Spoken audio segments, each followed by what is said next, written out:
What's going on YouTube? Super Insane 18 here, and today I am bringing you what I am going to be calling Extra Deck Floowandereeze. Now, for those of you that have been playing long enough, you'll remember back in 2016 there was a deck called Extra Deck Monarchs, which essentially took a deck that didn't typically use its extra deck and turned it into one that did, and it's pretty much the same concept here. And I took second at my 30 or more, I'm not sure of the exact number, I know there were at least 30 player locals. The only reason I took second was in the final round.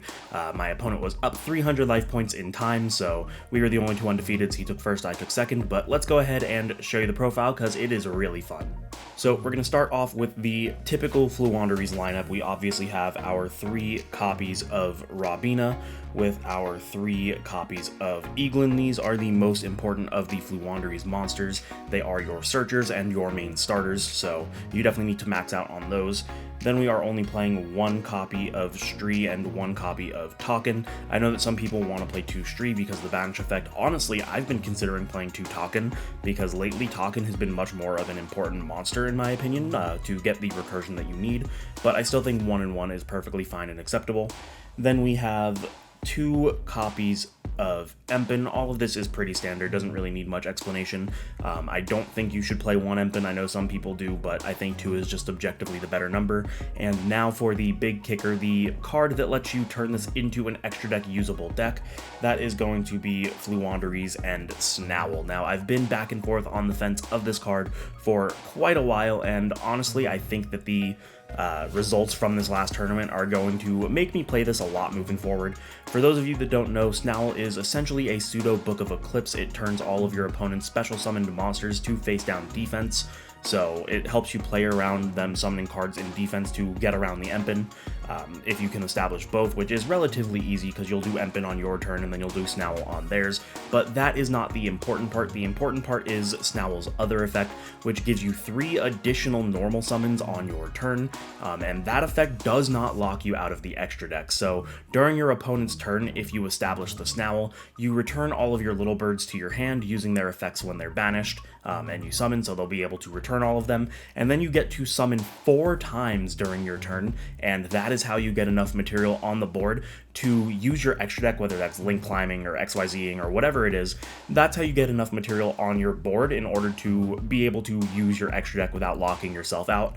And honestly, it worked really well. Obviously, I took second, and it was incredible. So I think that this is really cool if you want to try and play a variant that uses the extra deck, and maybe at the end I'll show you guys what I mean, but it's really easy to understand. You just get 3 additional summons. That's 4 summons without using the Little Birds effects. Not using the Little Birds effects means that you're not locked out of the extra deck, so you can link climb, you can go into Zeus, you can go into Super Dreadnought Rail Cannon. You'll see the extra deck, but I made the extra deck as usable as possible so I can abuse that effect of Snowl. But that is it for the Floowandereeze monsters. Now we have our 1 copy of Barrier Statue, our 1 copy of Apex Avion, and the 1 copy of Rise of the Mega Monarch. These are the non-Floowandereeze wing beasts that we play, and it's really standard. I don't think I need to explain it. Then onto the hand traps, we have 1 copy of DD Crow. This is because you are able to search it both with Robina and a spell card that I play, so I think that it's really important to play that at least 1 in the main. And then 3 copies of D-Shifter. For those of you that are worried this is going to get banned, it is not. It just got a reprint in the Megatins. It has a confirmed reprint in the upcoming Crystal Beast structure deck, so this card is safe. If you want to play this deck, I would not be, steered away from it with the fear that D-Shifter is not going to be legal anymore. They're not going to ban something that they just reprinted twice, but that is it for the monsters. Then onto the spell traps, we only play 3 one-ofs, which is the Unexplored Winds, the 1 copy of Mystic Mine, and the Terraforming. Unexplored Winds doesn't really need explaining. You contribute your opponent's cards, not to mention the fact that it can just kind of mulligan your hand if you have a really bad one. If you open too many big birds, you can put them back and draw another 2 cards. The Mystic Mine, I really hate that I have to play this. Hopefully it gets banned so I don't have to play it anymore. but until then, it's a really good power 1-of for a worst case scenario situation.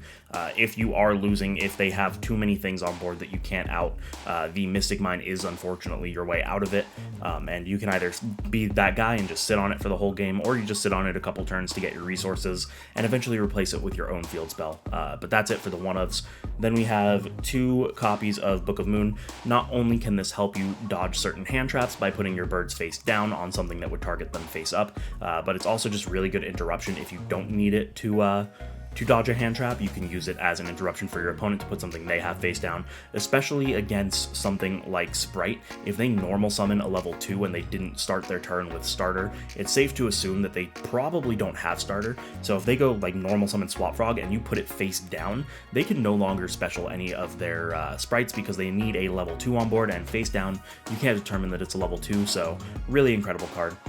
Then we have 2 copies of Jack in the Hand. I mentioned this in my last profile, I believe. I think this card is incredible for consistency, not to mention there is something really cool that you can do, because a lot of the meta is pretty much demolished by DD Crow. When you activate Jack in the Hand, depending on the matchup obviously, if you reveal like Robina, Eaglin, and DD Crow, if you're against something like Tier Limit, they have to take the DD Crow, otherwise the DD Crow just ruins their turn.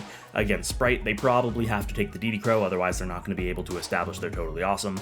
So that pretty much gives you the choice of whether you want Robina or Eaglin, but even in the scenarios where they don't take the DD Crow and they take your Robina, you still have an Eaglin, which if you have like a Stree or something, now you have fodder for the Stree to banish. If you have the field spell, then it doesn't really matter. Any bird, like you just need a bird in your hand. This card is incredible, so I definitely think you should play it. And that's it for the 2-ofs. On to the 3-ofs. We have 3 copies of Dark Ruler No More. Now, in my last profile, I was playing Ultimate Slayer, but Ultimate Slayer just isn't good enough. You need to be able to turn off a full board, not just one card, so Dark Ruler No More is the obvious choice.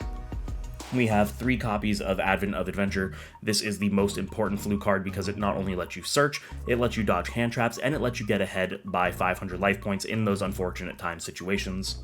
Then we have 3 copies of Magnificent Map. This turns any bird into full combo, so obviously you're going to play it.